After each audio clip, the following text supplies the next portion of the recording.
Sir అంతులేని కథ మీరు ఫస్ట్ సినిమానే ఒక బ్లాక్ బస్టర్ హిట్ అందుకున్నారు. అవునండి. అసలు ఏంటి సార్ అసలు అవకాశం ఎలా వచ్చింది? అది నిజంగా చాలా అదృష్టం ఉండే నాకు ఆ సినిమా రావటం అనేది. మేము చెన్నైలో ఫిల్మ్ ఇన్స్టిట్యూట్లో చదువుతున్నాం. అది ఎస్ఐఎఫ్సిసి అని ఫిల్మ్ ఛాంబర్ వాళ్ళు పెట్టినటువంటి ఫిల్మ్ ఇన్స్టిట్యూట్. అప్పుడు స్టార్డమ్ని కొంచెం తట్టుకోవడం కష్టంగా ఉండి నిర్మాతలు దర్శకులు అందరూ కలిసి ఛాంబర్ మెంబర్స్ మనమే ఒక ఇన్స్టిట్యూట్ పెట్టి ఆర్టిస్టులు ఎందుకు ట్రైన్ చేయకూడదు అని ఆ ఉద్దేశంతో 4 భాషలు తెలుగు, తమిళం, మలయాళం, కన్నడం ఈ 4 భాషల్లోనూ ఒక ఇన్స్టిట్యూట్ పెట్టారు ఛాంబర్ బిల్డింగ్లోని చెన్నైలో. అక్కడ మెంబర్స్ ఎవరు అంటే అసలు బిఎన్ రెడ్డి గారు, నాగిరెడ్డి గారు, అలా pioneers of the film industry అంతా అందులో ఉండేవారు. ఓకే. విశ్వనాథ్ గారు ఏంటి అందరూ కూడా న్యాచురల్గా అక్కడ ఛాంబర్ మెంబర్స్. సో వాళ్ళు స్టార్ట్ చేసిన ఇన్స్టిట్యూట్లో నేను చదువుకోవడం జరిగింది. అదే నా బ్యాచ్లోనే తమిళ నుంచి రజనీకాంత్ వచ్చాడు, కర్ణాటక నుంచి వచ్చాడు, బెంగళూరు నుంచి. నేను హైదరాబాద్ నుంచి వెళ్ళాను.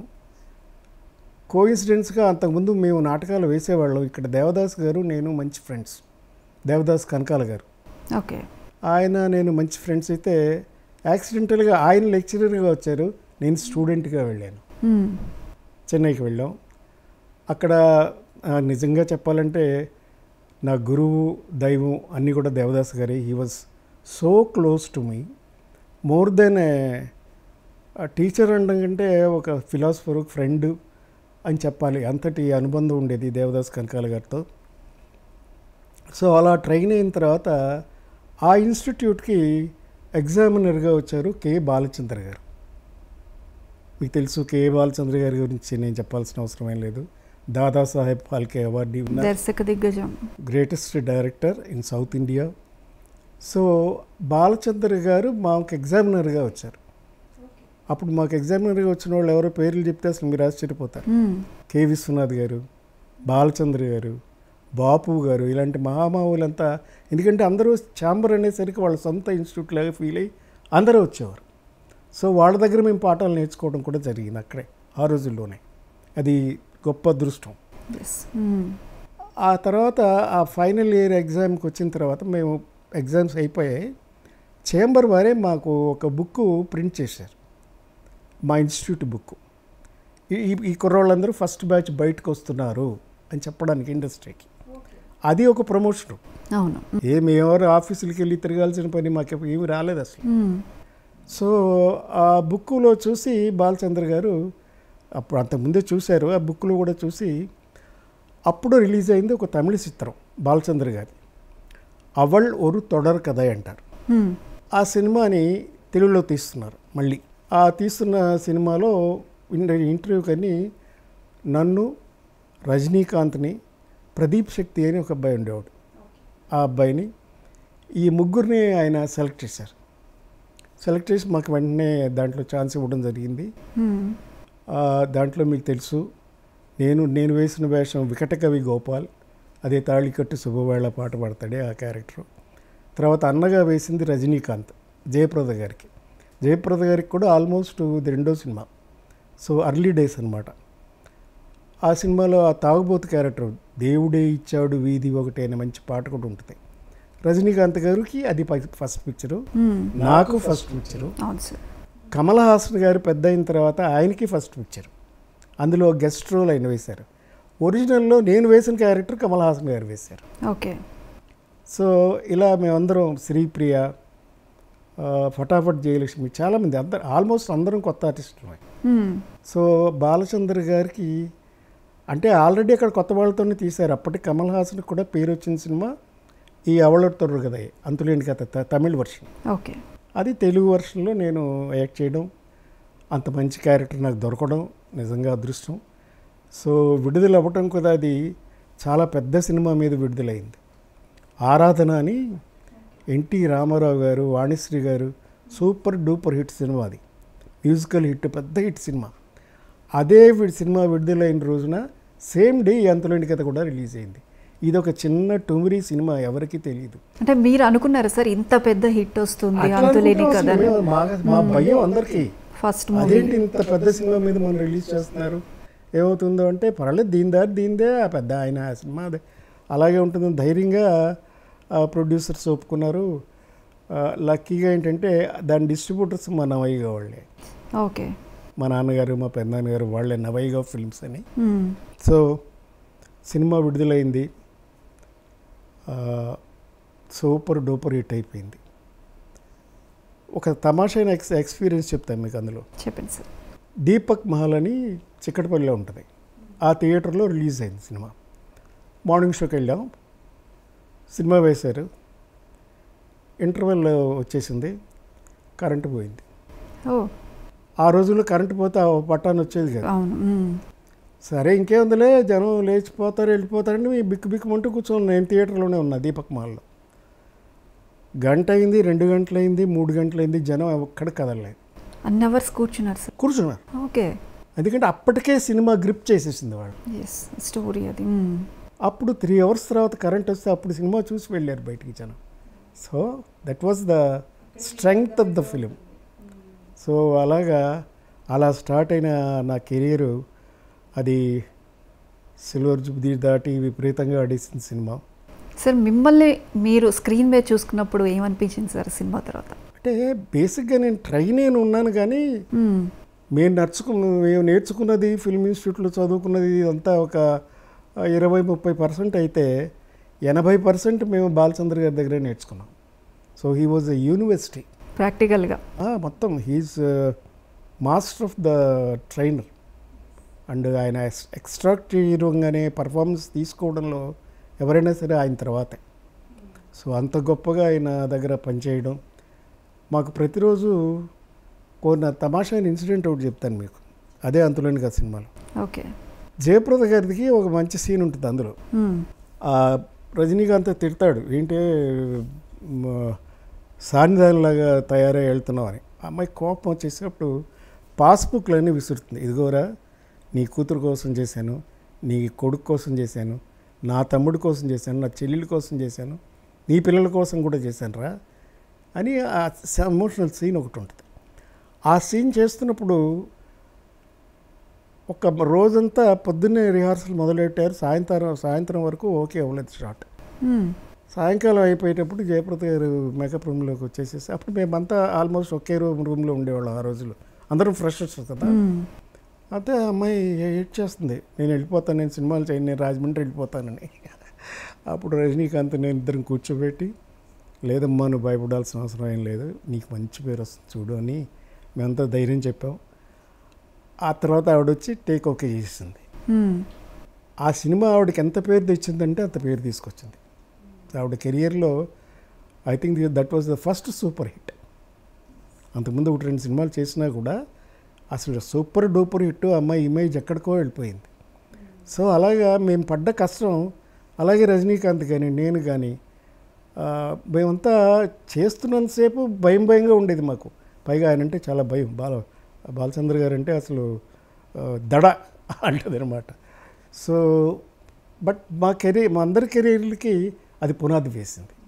అలాగే సాంగ్ కూడా సార్ ఆ సినిమాలో మీరు పాడింది తాళికట్టు శుభవేళ, ఈ రోజుకి కూడా ఎక్కడ ఏదైనా మ్యారేజ్ జరిగినప్పుడు కంపల్సరీ ఇది కూడా ఒక సాంగ్ ఉంటుంది. మేము ఇంతకుముందు మీ దగ్గర విన్నాం కూడా, మీ మొబైల్లో కూడా అదే రింగ్ టోన్ వస్తుంది. సరిగ్గా సినిమా వచ్చి 50 ఏళ్ళు రిలీజ్ అయ్యి 50 ఏళ్ళు అవుతుంది. అందులోనూ ఆ పాట ముఖ్యంగా ఆత్రేయ గారు రాయటం, ఎంఎస్ విశ్వనాథన్ గారు మ్యూజిక్ ఇవ్వడం, బాలు గారికి ఆ పాటని అద్భుతంగా పాడేశారు. 6 నిమిషాల పాట, సూపర్ డూపర్ హిట్. నా కెరీర్ని ఎక్కడికో తీసుకెళ్ళిపోయింది. సో ఒక ఆర్టిస్ట్గా ఆంధ్రుల మనసుల్లో అలా నింపేసింది. అది నా అదృష్టం. సార్ మీకు కూడా సాహిత్యం మీద అవగాహన ఉంది, మా కోసం ఏదైనా ఒక 2 లైన్స్ మీరు ఆ పాట పాడితే వినాలనుంది. పాట నేను పాడితే బాగోదండి, పర్లేదు సార్. బాలు గారు పాడిన పాట. ఇంకో మంచి పాట ఉంది, అది పాడతా, ఎందుకంటే మిమిక్రీ సాంగ్, అది కష్టం. ఇది కూడా బాలు గారు పాడిందే, ఎంఎస్ విశ్వనాథన్ గారి మ్యూజిక్కి, ఆత్రేయ గారే రాశారు. మా కాంబినేషన్లో వచ్చిన మరో అందమైన పాట. నువ్వేనా సంపంగి పువ్వున నువ్వేనా, జాబిలి నవ్వున నువ్వేనా, గోదారి పొంగున నువ్వేనా అని గుప్పెడు మనసు అనే సినిమాలో పాట. ఓకే. సరిత నేను యాక్ట్ చేసాం అందులో హీరోయిన్స్గా. సుజాత గారు, శరత్ బాబు గారు మేమంతా యాక్ట్ చేసాం. అది కూడా సూపర్ డూపర్ హిట్. అలాగా బాలచంద్ర గారితో చేసిన సినిమాలన్నీ కూడా సూపర్ హిట్లే నేను ఆయన దగ్గర చేసిన సినిమాలు. ఇలా నా కెరీర్లో అలా సాగుతూ వచ్చిందనమాట. అదృష్టాన్ని నాకు మంచి సోలో సాంగ్స్ పడ్డాయి. బాలుగారు పాడారు చాలా పాటలు. అలాగే ఇంకో మంచి పాట నాకు పాడింది బాలుగారు, చట్టానికి కళ్ళు. చట్టానికి కళ్ళు లేవు తమ్ముడు, న్యాయానికి ఇల్లు లేదు ఎప్పుడు, ఇక్కడున్నదొక్కటే కొట్టి బ్రతకటం, దొంగ దొరై తిరగటం. చట్టానికి కళ్ళు అనే సినిమాలో. అది కూడా super hit song, solo song నాకు పడింది. అలాగా బాలు గారికి నేను ఎంతో రుణపడి ఉంటాను. ఆయన ఎన్నో అద్భుతమైన పాటలు నాకు పాడారు.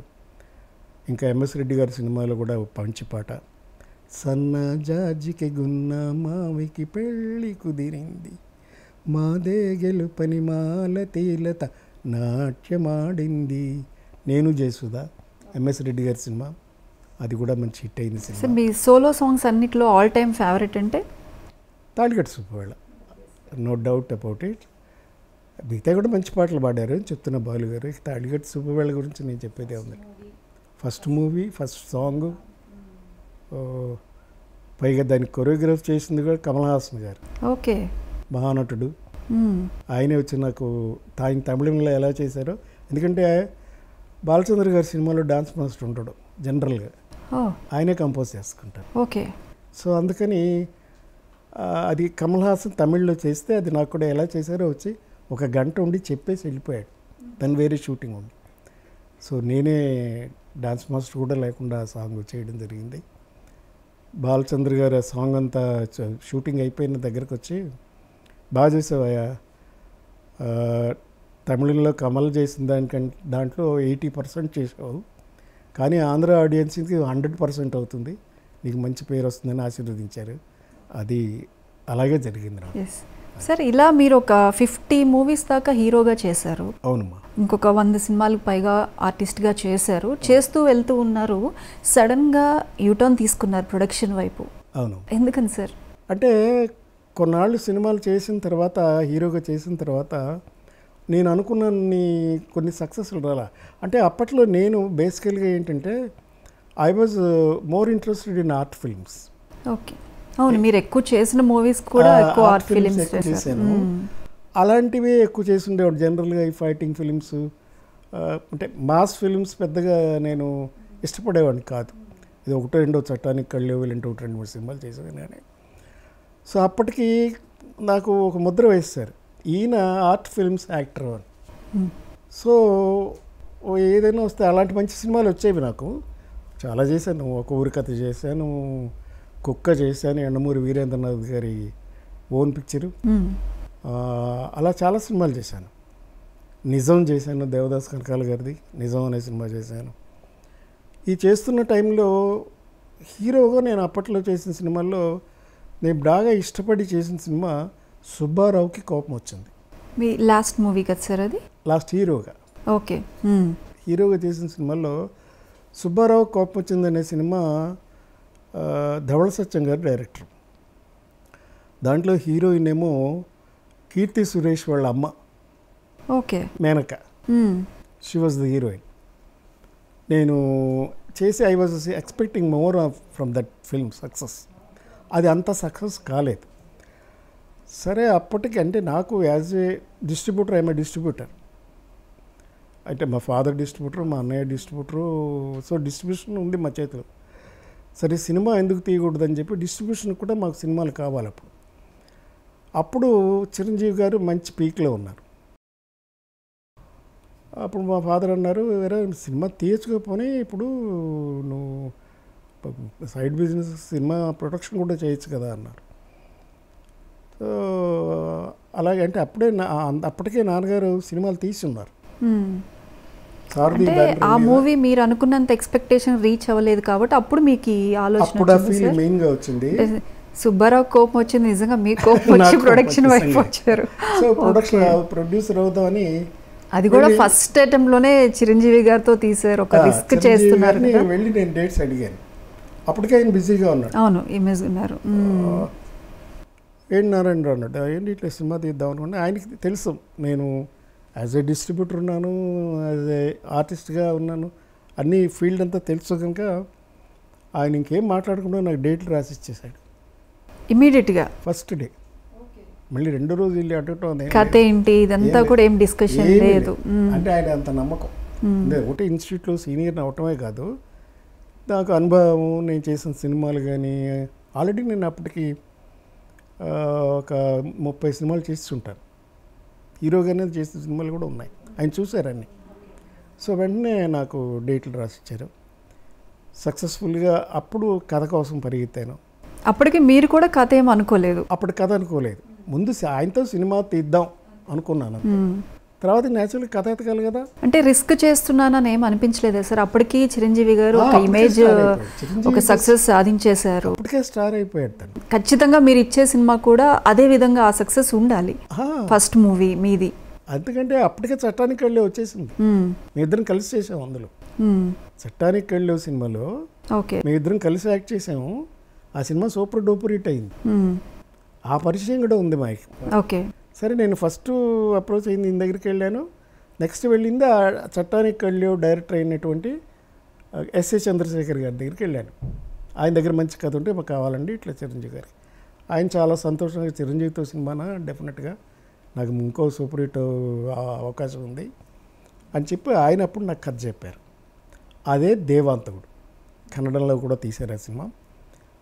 దాన్ని తెలుగులో మనం తీసి అది ఎంత విజయవంతం అయిందో కూడా మీకు తెలుసు. విజయశాంతి గారు first time solo heroine Chiranjeevi గారి పక్కన. అలాగా రిలీజ్ అయిన సినిమా మేము దేవాంతకుడు తీస్తున్నప్పుడే ఖైదీ రిలీజ్ అయింది. ఓకే, ఫస్ట్ షెడ్యూల్ ఆడుతూ పాడుతూ ఎస్ఆర్ నగర్లో రోడ్ల మీద తీసేవాడు. మంచుపల్లకి సినిమా కానీ ఇవన్నీ రోడ్ల మీద హైదరాబాద్ సిటీలో ఎక్కడ పడితే అక్కడ షూట్ చేసేవాళ్ళు.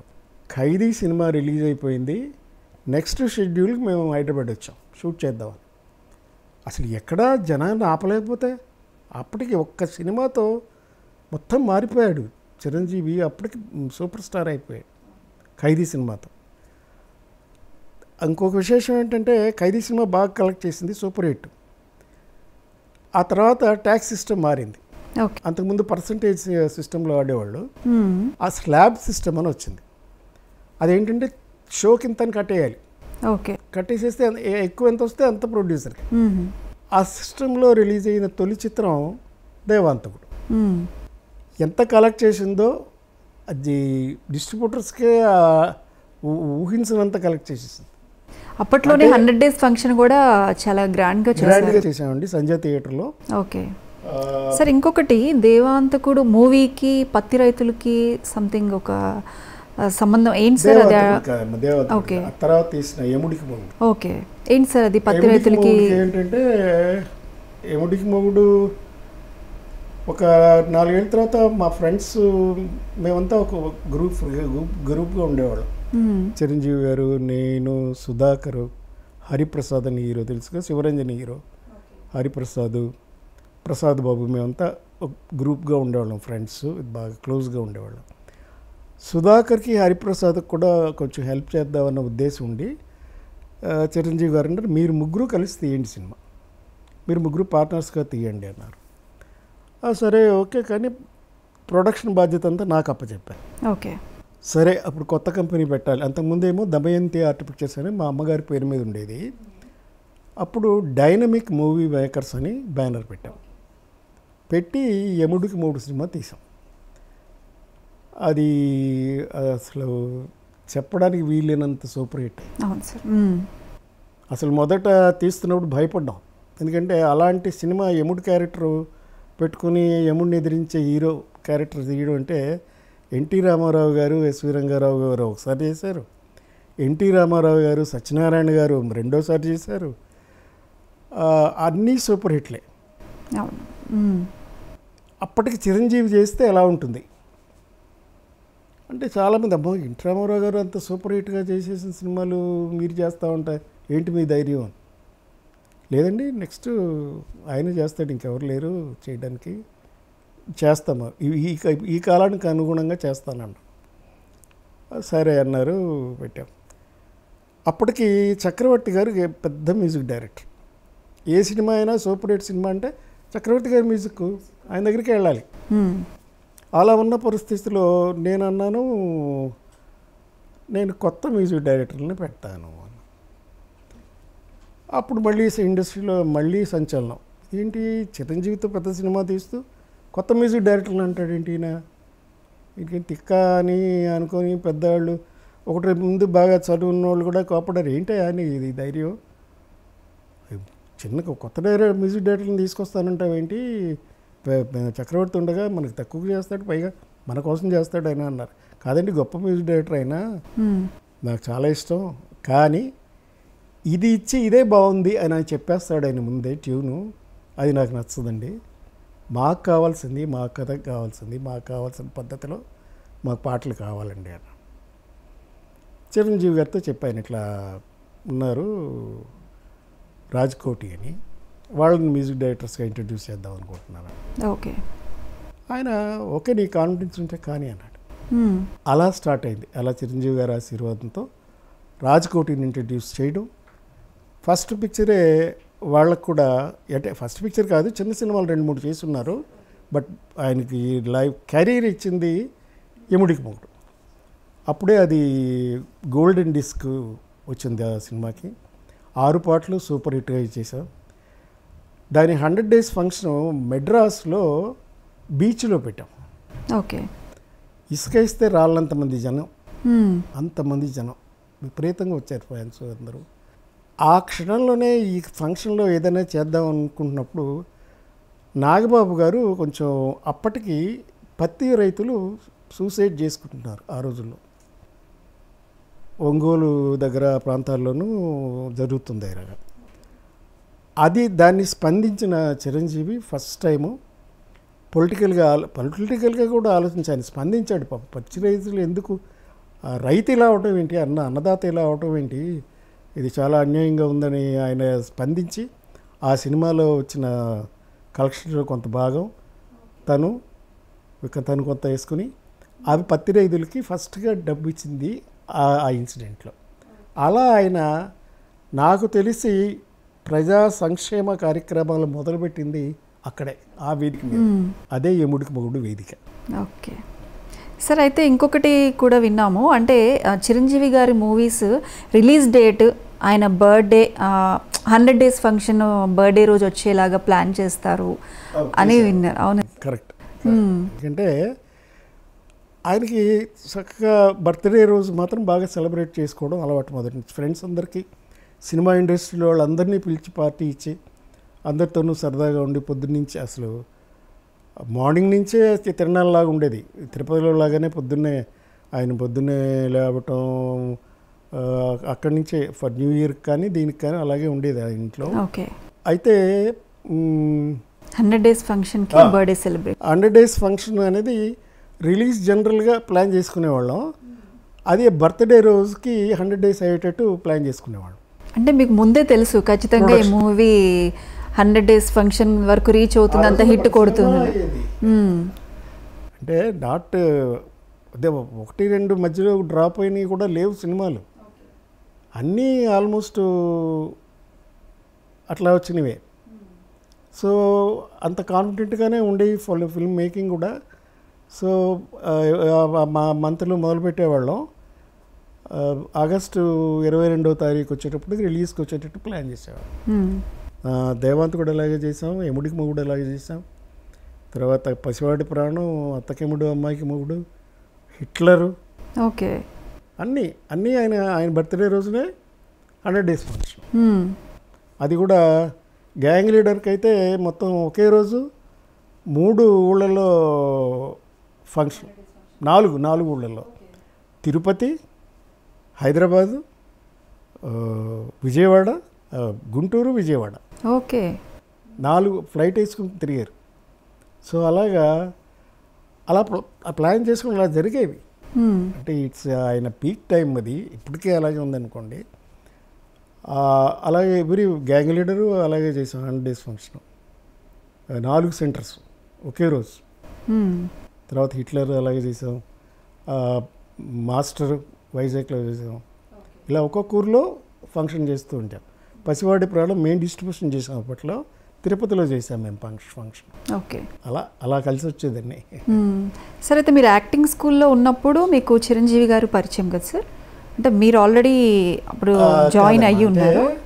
అలాగే మేము ఫ్రెండ్లీగా ఉంటాం కనుక జనం అలా అనుకుంటారు. కానీ యాక్చువల్గా ఇన్స్టిట్యూట్లో నేను రజనీకాంత్ ఒక బ్యాచ్, మేము ఫస్ట్ బ్యాచ్. ఇందాక చెప్పాను కదా, అంతులేని కథ 76లోనే రిలీజ్ అయింది. 73, 74 చదువుకున్నాం, 75లో షూటింగ్ చేసాం, 76లో అంతులేని కథ రిలీజ్ అయింది.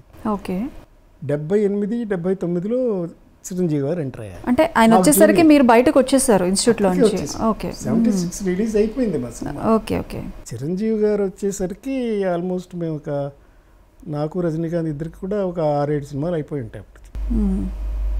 అంటే సార్ చిరంజీవి గారిని మీరు చాలా దగ్గరగా చూశారు, ఆయనతో ఎన్నో సినిమాలు చేశారు, సహా నటులుగా నటించారు, అలాగే ఫ్యామిలీ ఫ్రెండ్స్గా కూడా ఉండేవాళ్ళం. నేను ఆల్మోస్ట్ మేము ఎలా చెప్పాలంటే పొద్దున్నే లేచి జిమ్కి వెళ్ళే ముందు నన్ను వచ్చి పికప్ చేసుకునేవాడు ఆయన కారులో.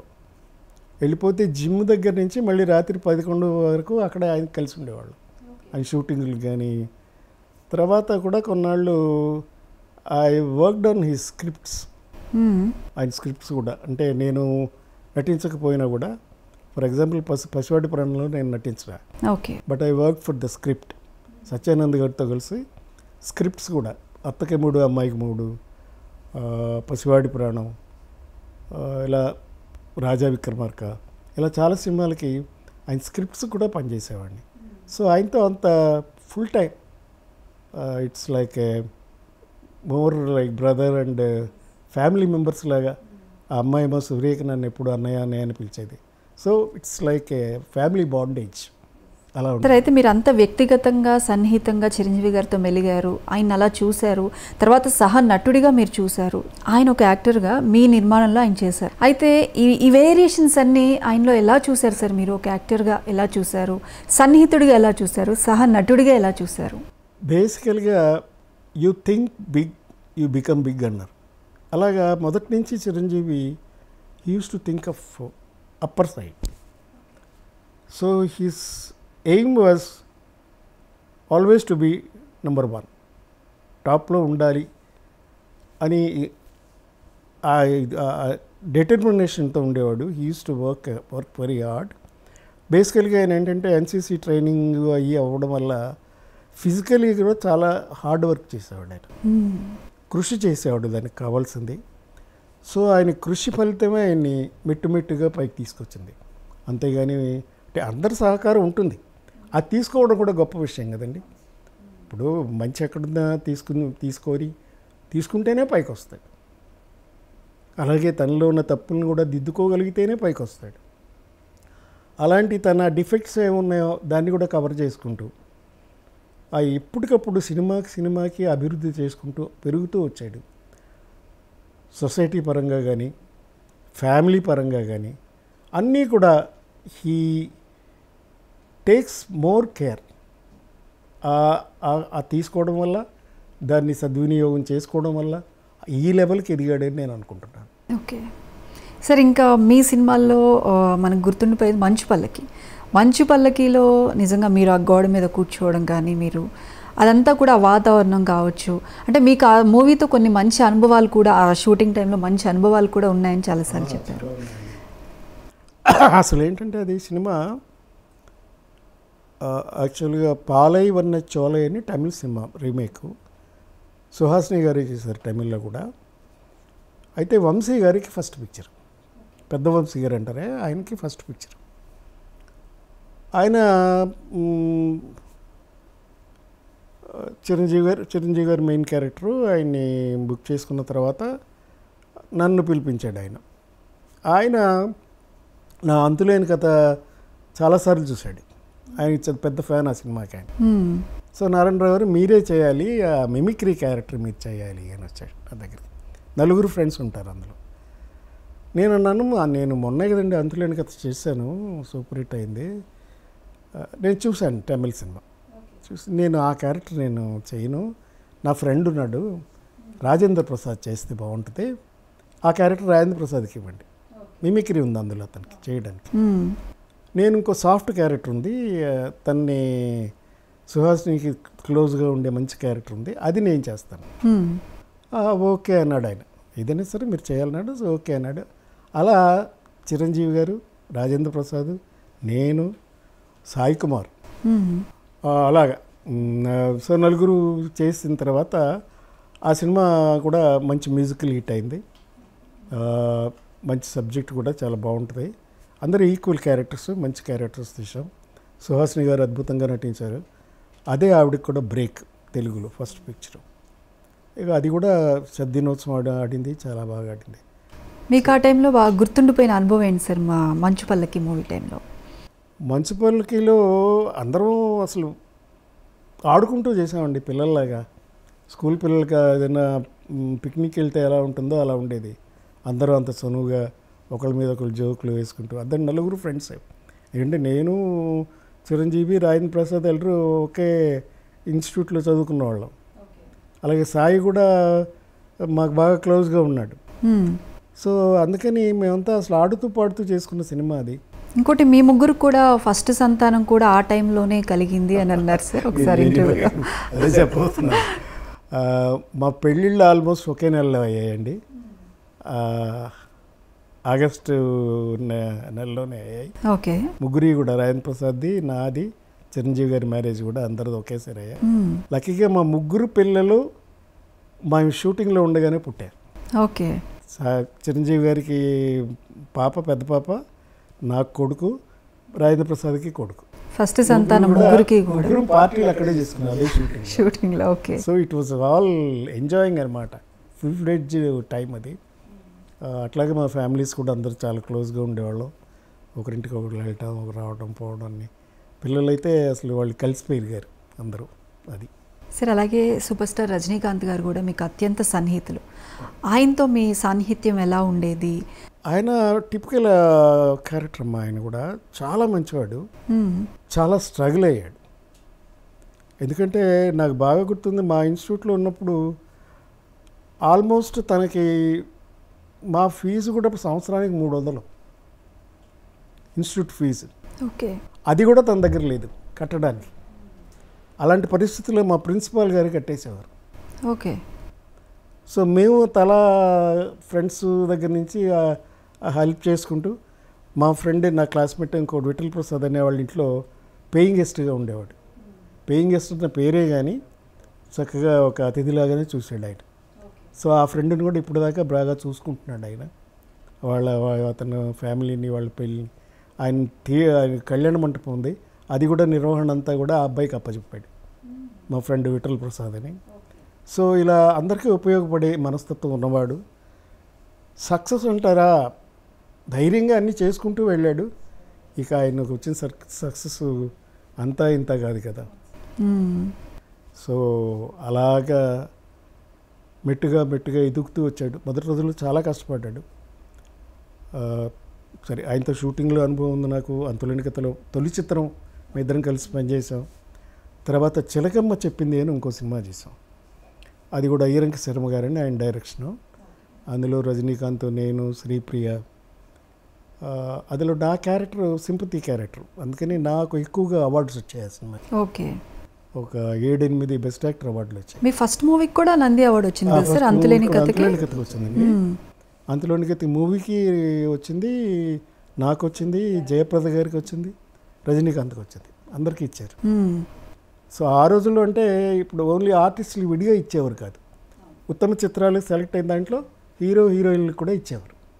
అట్లా జయప్రద గారికి, నాకు, రజనీకాంత్కి కూడా ఇచ్చారు. ఆ తర్వాత చిలకమ్మ చెప్పింది కూడా నాకు చాలా అవార్డ్స్ వచ్చాయి. రజనీకాంత్ గారు కూడా చాలా మంచి క్యారెక్టర్ అందులో. మా ఇద్దరిది ఆల్మోస్ట్ ఇద్దరు equal characters. So very hard working. తను కూడా మనసులో ఏం పెట్టుకునేవాడు కాదు, open hearted, very kind person. చాలామందికి హెల్ప్ చేశారు. నేను మీకు ఇందాక చెప్పానే, ఫీజు కట్టుకోవడానికి డబ్బు లేకపోతే మా ప్రిన్సిపాల్ గారు ఇచ్చారని. కొన్ని రోజుల తర్వాత ఆ ప్రిన్సిపాల్ గారు చనిపోయారు. ఓకే. రాజా రామదాస్ గారని హైదరాబాద్ ఆయనే. అయితే ఆయన చనిపోయిన తర్వాత ఆయన అమెరికాలో యాక్టింగ్ చదువుకుని వచ్చాడు. ఆయన అక్కడే పెళ్లి చేసుకున్నాడు, అక్కడే పిల్లలుగానే వచ్చాడు. ఇక్కడికి వచ్చిన తర్వాత భార్య పిల్లలు అమెరికా వెళ్ళాల్సిన పరిస్థితి, పంపించాలని. ఆయన చనిపోయారు. చనిపోతే నేను ఆవిడకి ధైర్యం చెప్పి మాట్లాడి తీసుకెళ్ళి రజనీకాంత్ దగ్గరికి తీసుకెళ్ళి మాట్లాడి రజనీకాంత్ దగ్గరికి వెళ్ళి ఇట్లా అమెరికా పంపించాలనుకుంటున్నాం పిల్లల్ని, ఫ్యామిలీ మొత్తం పంపించాలంటే ఆ రోజుల్లోనే, అంటే ఇవాళ్ళంతా కాదు, ఎర్లీ డేస్ అయితే జరిగింది చాలా. అప్పుడు రజనీకాంత్ ఆ రోజుల్లో 60,000 రూపాయలు ఇచ్చాడు ఆయన టికెట్స్. అప్పట్లో 60,000 అంటే చాలా ఎక్కువ. ఐఎమ్ టాకింగ్ అబౌట్ 78 to 79 ఆ ప్రాంతాల్లో, బిఫోర్ 80. సో అలాంటి మంచి మనసు అప్పటి నుంచి ఉంది ఆయనకి. సో ప్రత్యక్షంగా నేను చూసిన వాడిని. సో ఇవాళ అలా ఉన్నాడంటే ఆ రాఘవేంద్ర స్వామి భక్తుడు, అది ఆయన ఆశీర్వాదం. సరే, ఇంకా మీ విషయానికి వస్తే స్టార్టింగ్ ఇప్పుడు మీ నాన్నగారు డిస్ట్రిబ్యూషన్లో ఉన్నారు, నవయుగ ఫిలిమ్స్ కావచ్చు, శారది స్టూడియోస్ మేనేజింగ్ డైరెక్టర్గా ఉన్నారు. కానీ మీరు స్టార్టింగ్లో డిస్ట్రిబ్యూషన్ వైపు వెళ్లకుండా నటన వైపు వచ్చేసారు మీరు, ఎందుకని సార్? నాకు చిన్నప్పటి నుంచి డాన్స్లు అంటే ఇష్టం. మా అక్కయ్య డాన్స్ చేసేది. ఓకే. ఆవిడతో పాటు రిహార్సల్స్కి వెళ్తూ నాకు 5 ఏళ్ళప్పుడే మా అక్కయ్య గారు స్కూల్లో డాన్స్లు అవి చేసేది. అందుకని ఆవిడతో వెళ్తూ అలవాటు అయిపోయింది. సో డాన్స్ మీద మమకారం ఎక్కువ ఉండేది. నేను కొంచెం నాకు 10 ఏళ్ళు వస్తున్న టైంలో మా స్కూల్లో యాన్యువల్ డే ఫంక్షన్స్ డ్రామాలు ఆడేవారు. వేస్తే అప్పుడు అభిజ్ఞాన శాకుంతలం డ్రామా వేస్తున్నారు. దాంట్లో మేనక పోర్షన్ నాకు ఇచ్చారు. అందులో మేనక శకుంతల మదర్ ఎలా మేనక ఎలా డాన్స్ చేయాలి. ఓకే. ఆ డాన్స్ చేస్తే సలలిత రాగ సుధార సుసారం అని నర్తనశాలలో పాట, ఆ పాటకు నేను డాన్స్ చేయడం, ఆడవేషం వేసుకుని అలా రంగస్థల ప్రవేశం చేశాను. సో అప్పటి నుంచి నేను మా గుంటకల్లో ఉండేవాళ్ళం, డిస్ట్రిబ్యూటర్స్ మేము గుంటకల్లో, రాయలసీమ. సో అలా డ్రామాలు ఫంక్షన్లు చేయడం, ఫంక్షన్లో డాన్సులు చేయడం అలవాటు అయిపోయింది. అలా అందరూ ఎవరున్న ఫంక్షన్లకి పెళ్ళిళ్ళకి పిలిచి డాన్స్ చేసుకునేవారు. సో అలా అలా అలా అది కాస్త డ్రామా అయింది హైదరాబాద్ రావడం తర్వాత. అది తర్వాత సినిమాలోకి వచ్చి. ఓకే. నాటకాలు ఎన్ని నాటకాలు కేసు ఉంటారు సార్? నాటకాలకు 30-40 చేసి ఉంటానమ్మా. ముఖ్యంగా ఏక్ దిన్ కా సుల్తానా చేశాను. తర్వాత మహమ్మద్ బిన్ తుగ్లక్ అని ఒక సటైర్ ప్లే, చో గారని తమిళ్లో రాశారు, అది తెలుగులో మేము వేసేవాళ్ళం. అది కమర్షియల్ ప్లే, మహమ్మద్ బిన్ తుగ్లక్, అది చేశాను. చాలా చేశాను నాటకాలు. ప్రతాపరుద్రీయం అని ఇలా ఎన్నో చేసుకుంటూ వచ్చి జంజాల్ గారి నాటకాలు, ఎండమూరి వీరేంద్రనాథ్ గారి నాటకాలు, కుక్క, ఇలాంటి నాటకాలు కూడా చేశాను. అలాగా నాటకాలు చేస్తూనే ఉన్నాను. ఇక్కడ నాట్య విజయలో కూడా ట్రైన్ అయ్యి తర్వాత సినిమాల్లోకి వచ్చాను. తర్వాత ఆ నాటకాలని సినిమాలుగా తీసినప్పుడు నేను సినిమాలో నటించాను. ఆ నిజం అనే నాటకంలో నేను నాటకంలో చేసేవాడిని. అదే నాటకాన్ని దేవదాస్ కనకాల గారు నిజం అని సినిమా తీశారు. గుమ్మడి గారు నేను చేశాం. నేను హీరో చేశాను, గుమ్మడి గారు విలన్ చేశారు. అందులో హేమా చౌదరి మేమంతా చేసాం. ఇలా కుక్క చేశాను. ఫర్ ఎగ్జాంపుల్ ఎండమూరి వీరేంద్రనాథ్ గారే ప్రొడ్యూస్ చేశారు. కుక్క శకుంతల, తర్వాత కుక్క పద్మ అంటారు మేమంతా, కోట శ్రీనివాసరావు గారు మేమంతా, ఆయనకి ఫస్ట్ పిక్చర్. ఓకే. సో ఇలా నాటకాలని మళ్ళీ సినిమాలుగా కూడా చేశాను. తర్వాత మళ్ళీ మీరు సీరియల్స్ కూడా చేస్తూ వచ్చారు. సీరియల్స్లోకి వెళ్ళారు సార్? సీరియల్స్ దూరదర్శన్ పెట్టిన కొత్తలోనే వచ్చాను. ఆ తర్వాత చాలా సీరియల్స్ చేశాను, అన్ని ఛానల్స్, ఆల్మోస్ట్ 50+ సీరియల్స్ చేశాను. సొంతంగా కూడా త్రివేణి సంగమం అని ఒక సీరియల్ ప్రొడ్యూస్ చేశాను. ఓకే. ఇంకా అలా కంటిన్యూ అవుతుంది. తర్వాత వెబ్ సిరీస్ చేశాను. ఇప్పుడు లేటెస్ట్గా ఇప్పుడు వెబ్ సిరీస్ చేస్తున్నాను. ఇంకా ఇప్పుడు కూడా మొన్నే ఒక సినిమా అప్డేటెడ్గా ఉన్నారు చేసాం. అది లవ్ బట్ 62 అని. ఓకే. లవ్ బట్ 65 అని జయప్రద గారు, రాజేంద్ర ప్రసాద్ నేను, లవ్ అట్ 65. వాళ్ళిద్దరికి లవ్ స్టోరీ, రాజేంద్ర ప్రసాద్కి జయప్రదకి. నేను ఫ్రెండ్, అది కూడా చేసాం. సో అన్నీ వెబ్ సిరీస్ చేస్తున్నాను, అనేకమైనటువంటి వీడియో సాంగ్స్ చేశాను. సార్, అయితే సారథి స్టూడియోస్ అక్కినేని నాగేశ్వరరావు గారి ఫ్యామిలీకి మీకు ఆ అనుబంధం ఎలా ఉండేది? సారథి స్టూడియోస్ అనుబంధం ఎలా ఉండేది? చాలా అండి. నాగేశ్వరరావు గారు అర్లీ డేస్ నుంచి మా నాన్నగారు బాగా క్లోజ్. చెప్పాలంటే నాగేశ్వరరావు గారి పెళ్లి సందర్భంలో కూడా మా నాన్నగారి దగ్గర ఉండి చేయించారు. ఓకే. నాగేశ్వరరావు గారి కంటే నాన్నగారు పెద్ద ఆయన, అంత స్నేహం వాళ్ళిద్దరికి.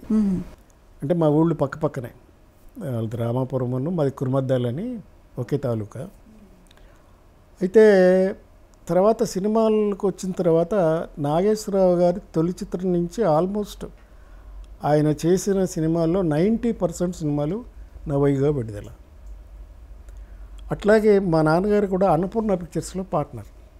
దుక్కిపాటి మసూంరావు గారు నాగేశ్వరరావు గారు సొంత బ్యానర్ ఫస్ట్ పెట్టారు కదా, అన్నపూర్ణ పిక్చర్స్. దొంగరాముడు, మాంగళ్య బలం, ఇద్దరు మిత్రులు, ఇలాగా అన్నీ చేస్తూ ఫైనల్గా మా నాన్నగారు తీసిన సినిమాలో కూడా ఆయన చేశారు, ఆత్మీయులు. నాగేశ్వరరావు గారు, వాణిశ్రీ, దుక్కిపాటి మసూంరావు గారు, పేరు దుక్కిపాటి మసూంరావు గారు ఉంటుంది, సారథి బ్యానర్ నాన్నగారు వాళ్ళు ప్రొడ్యూస్ చేసింది. అలాగా నాగేశ్వరరావు గారితో అది ఫ్రెండ్షిప్. ఆ తర్వాత నెక్స్ట్ జనరేషన్ ఇక మాకు అలాగే కంటిన్యూ అవుతుంది. అది family friends more than that అలాగే జరుగుతుంది. అంటే సారథి స్టూడియోస్ తర్వాత ఈ అన్నపూర్ణ స్టూడియో స్టార్ట్ చేయడానికి ఆ సిచ్యువేషన్స్ ఎలా వచ్చినాయి సార్ అక్కినేని నాగేశ్వరరావు గారికి? నాగేశ్వరరావు గారే చెప్పారు నాకు ఒకసారి. అదేంటంటే అక్కినేని నాగేశ్వరరావు గారు అమెరికా వెళ్ళారు ఆపరేషన్ చేయించుకోవడానికి, హార్ట్ ఆపరేషన్ చేయించుకొని చెప్పాను కదా. కొన్నాళ్ళు అమెరికాలో ఉండిపోయి రాలేదు. ఆ టైంలో స్టూడియో కొంచెం ప్రాబ్లం వచ్చి, వర్కర్స్తో ప్రాబ్లం వచ్చి స్టూడియో మూసేశారు. నాగేశ్వరరావు గారు అమెరికా నుంచి తిరిగి రాగానే మహాకవి క్షేత్రయ్య సినిమాకి స్టూడియో ఒప్పుకున్నారు అంజలీదేవి గారికి చేయడానికి. స్టూడియో ఓపెన్ చేయమని అడిగారు.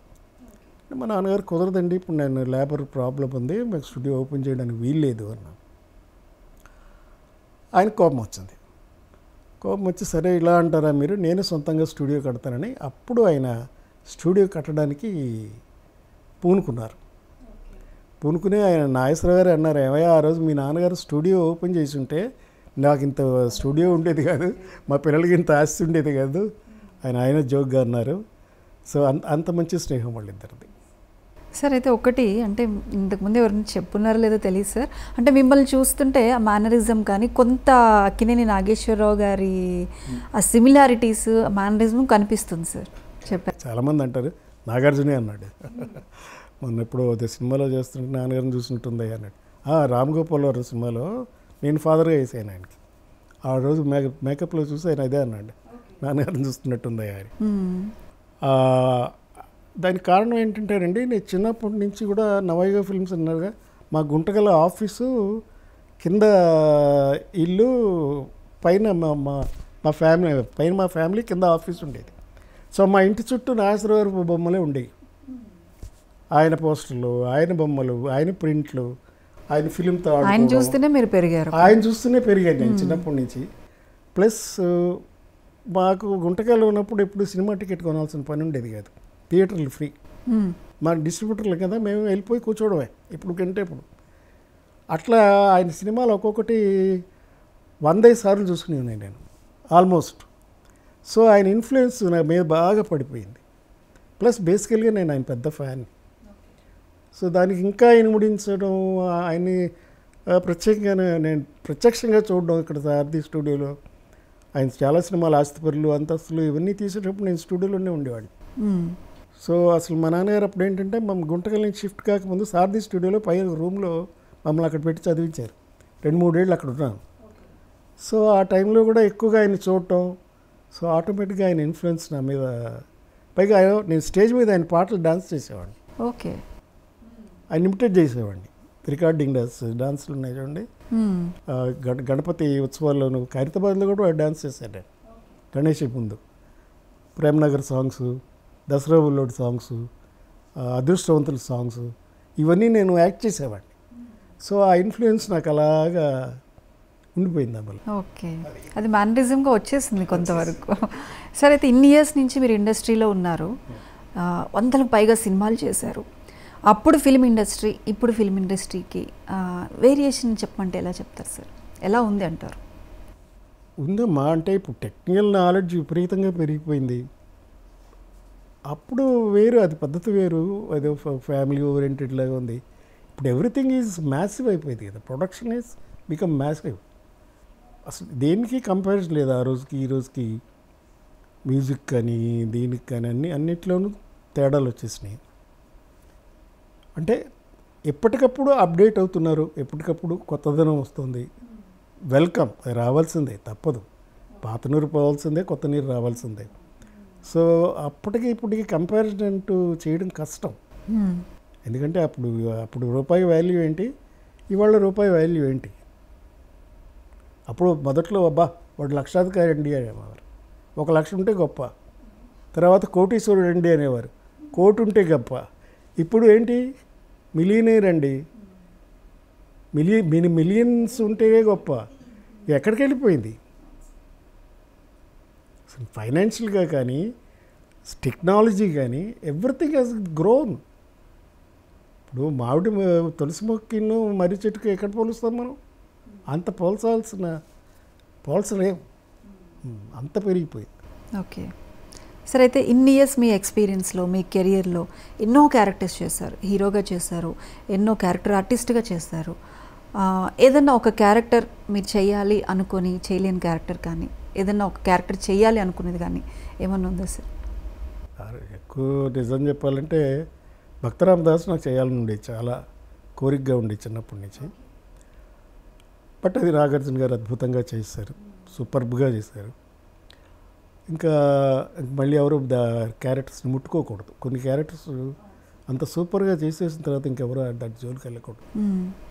ఎందుకని ఎప్పుడన్నా వీలైతే రంగస్థలం మీద వీలైతే ఒకసారి చేయడానికి ట్రై చేస్తాను. అదొకటి కోరిక. సార్, ఇప్పుడు ఏమన్నా మూవీస్ వస్తున్నాయా సార్ మీవి?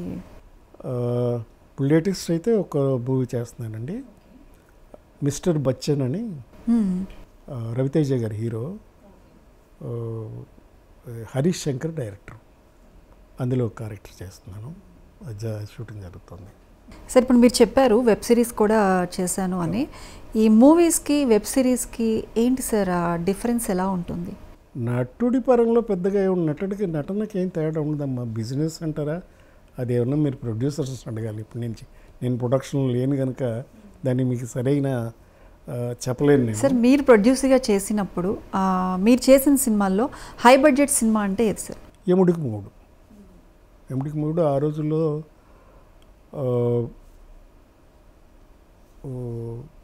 1,20,00,000 ఖర్చు అయింది. 1,20,00,000. దేవాంతకుడు అయితే 24 లక్షల్లో అయింది. 24 లక్షలు అంతే. 2 లక్షలు చిరంజీవి గారికి ఇస్తే ఆయనకి హైయెస్ట్ రెమ్యునరేషన్. ఎముడికి మొగుడు సినిమా అనే సార్ అనుకున్న బడ్జెట్ కన్నా కొంత పెరిగింది అని చెప్పారు. ఓకే, ఆ ఎముడికి మొగుడే అంటే క్వాలిటీ కోసం ఎక్కువ ఖర్చు పెట్టాం. దాంట్లో మీరు చూసారు, సినిమా చాలా రిచ్గా ఉంటుంది. అందుకని అనుకున్న బడ్జెట్ కంటే కొంచెం పెరిగింది, దానివల్ల ఏమీ ఇబ్బంది లేదు. ఓకే సార్, అయితే మీ ఇప్పుడున్న జనరేషన్లో కావచ్చు, బిఫోర్ జనరేషన్లో ఈ హీరోస్ గురించి తీసుకుంటే ఆబ్వియస్గా మీకు సన్నిహితులు ఎవరంటే మీరు చెప్తారు చిరంజీవి గారు లేదంటే రజనీకాంత్ గారు. వీరు కాకుండా మీకు బాగా మనసుకు నచ్చిన హీరో అంటే ఎవరు చెప్తారు సార్? చాలామంది ఉన్నారమ్మా, చెప్పడం కష్టం. ఎందుకంటే ఒక్కొక్కళ్ళు ఒక్కొక్క క్వాలిటీ ఉంటుంది. అవును, ఒక్కొక్కళ్ళు ఒక్కొక్క ఇది ఉంది. అంటే సార్ అప్పట్లో హీరోలు ఒక సినిమా చేసిన తర్వాత ఒక నెంబర్ ఆఫ్ మూవీస్ వచ్చేవి, ఒక హీరోకి కావచ్చు హీరోయిన్కి కావచ్చు. కానీ ఇప్పుడు మనం చూస్తుంటే ఒక సినిమాలో కనిపించిన హీరో కావచ్చు హీరోయిన్ కావచ్చు రెండో సినిమాలో కనిపించట్లేదు. కొత్త కొత్త వాళ్ళు వస్తూనే ఉన్నారు. అయితే చెప్పాను కదమ్మా, కొత్త నీరు ఎప్పుడు వస్తూనే ఉంటుంది, రావాలి. రాకపోతే స్టాగ్నేట్ అయిపోద్దు కదా. అందుకే పాత వాళ్ళు అలాగే ఉంటారు, కొత్త నీరు వస్తూనే ఉంటుంది. కొత్త డైరెక్టర్లు ఎంతమంది వస్తున్నారు, సూపర్ సినిమాలు తీస్తున్నారు. రాజమౌళి కానీ, సీను వైట్లు కానీ, రెడ్డి అమ్మాయి పేరంటే ఓ బేబీ చేసిందే అమ్మాయి, నందిని రెడ్డి కానీ, అలాగా చాలామంది కొత్త నీరు చాలా చక్కగా చేస్తున్నారు అందరూ సినిమాలు చాలా చాలా దట్ ఈస్ వెల్కమింగ్. ఇండస్ట్రీకి ఎప్పుడు అది అవసరం. ఇప్పుడు అక్కడే అయిపోతే అయిపోయేదే కదా, అయిపోదు. ఇండస్ట్రీ ప్రవాహం అట్లా వెళ్తూనే ఉంటుంది. ఓకే. సరే, అయితే మీరు ఇన్ని ఇయర్స్ కెరియర్లో మీరు ఎక్కడా కూడా ఒక రిగ్రెట్ ఫీల్ అవ్వటం కానీ ఏమన్నా ఉందా? సంతృప్తికరంగా ఉన్నారా? లేదమ్మా, ఎప్పుడు లేదు. ఎందుకంటే what I wanted become I became. ఇంకా ఏదో చేయాలని ఉంది, ఎంతవరకు మాకు శక్తి ఉన్నంతకాలం చేస్తూనే ఉంది. నాగేశ్వరరావు గారు ఎప్పుడూ ఒక మాట చెప్పేవారు, ఆర్టిస్ట్కి రిటైర్మెంట్ లేదు, దే కంటిన్యూ, అంతే. ఏదైనా స్ట్రగుల్ ఫేస్ చేశారా సార్ మీ ఓవరాల్ కెరియర్లో స్టార్టింగ్లో కానీ? అంటే చెప్పాను కదమ్మా, నాకు అన్నీ కూడా అలా కలిసి వచ్చాయి. మొదటి సినిమానే హిట్ అయిపోవడం, ఎక్కువ స్ట్రగుల్ పడాల్సిన అవసరం రాలేదు. బేసిక్గా ఫ్యామిలీ బ్యాక్గ్రౌండ్, అందరి కోఆపరేషన్ ఉంది, ఆ ప్రాబ్లము లేదు. ఫ్రెండ్స్ మంచి వాళ్ళు దగ్గరయ్యారు. ఇప్పుడు 2 సూపర్ స్టార్స్ నా ఫ్రెండ్స్ అంటే నాకు ఎంత గ్రేట్ అది. ఇటు తెలుగులోను తమిళ్లోను అసలు ఆల్మోస్ట్ టాప్ మోస్ట్ స్టార్స్ 2 ఉన్నారు. వీళ్ళే కాకుండా చాలామంది ఉన్నారు నా ఫ్రెండ్స్ కానీ, నాతో పాటు ప్రయాణించిన వాళ్ళు కానీ, ఆర్టిస్టులు కానీ, అందరూ నాకు కోఆపరేట్ చేసిన వాళ్ళే. ఎవరితోనూ నాకు గొడవ లేదు, క్లాష్ లేదు. ఆ తర్వాత ఇలా గడిచిపోయింది. మూవీ ఆర్టిస్ట్ అసోసియేషన్కి సెక్రటరీగా 10 ఏళ్ళు పనిచేశాను. So that and all everything నా ఇండస్ట్రీ, నా ఫీలింగ్. ఓకే సార్, రజనీకాంత్ గారితో కావచ్చు, చిరంజీవి గారితో కావచ్చు, డే 1లో మీరు పరిచయం అయినప్పుడు వాళ్ళకి ఇంత స్టార్డమ్ వస్తుంది, ఈరోజు ఇలా చూస్తారు అని అనుకున్నారా మీరు? అది ఎలా అది ఊహించలేం కదా. మంచి నటుడు అవుతాడని ఊహించగలం కానీ ఇంత స్టార్డమ్ వస్తుందని మాత్రం ఊహించలేదు. రాను రాను పెరుగుతున్నప్పుడు అర్థమైంది ఇది ఎక్కడికి వెళ్ళి అవుతుందో అనేది అర్థమైంది. చిరంజీవి గారితో మొత్తం ఎన్ని సినిమాలు చేశారు సార్ నటుడిగా, సహనటుడిగా చేసి ఉంటాను. 10 సినిమాలు చేసి. ఓకే. నిర్మాతగా ఆయన మూవీస్ 2 సినిమాలు, ఎముడికి మూడు, 2 సినిమాలు కూడా సూపర్ డూపర్ హిట్ అయినాయి. డిస్ట్రిబ్యూటర్గా చాలా సినిమాలు చేసాం ఆయన. ఆల్మోస్ట్ రాయలసీమ డిస్ట్రిబ్యూషన్ చేసేవాళ్ళు మా నాన్నగారే చేసి. అవునవును, నవయుగ ఫిలిమ్స్. అవన్నీ ఒక 30 సినిమాలు దాకా ఉంటాయి. కోటి ప్రాణం, అత్తకెముడు, అమ్మాయికి 3. అంటే ఆల్మోస్ట్ అప్పుడు వచ్చిన మూవీస్ అన్ని మీ డిస్ట్రిబ్యూషన్ వచ్చిన మూవీస్ అన్ని కూడా మా డిస్ట్రిబ్యూషన్.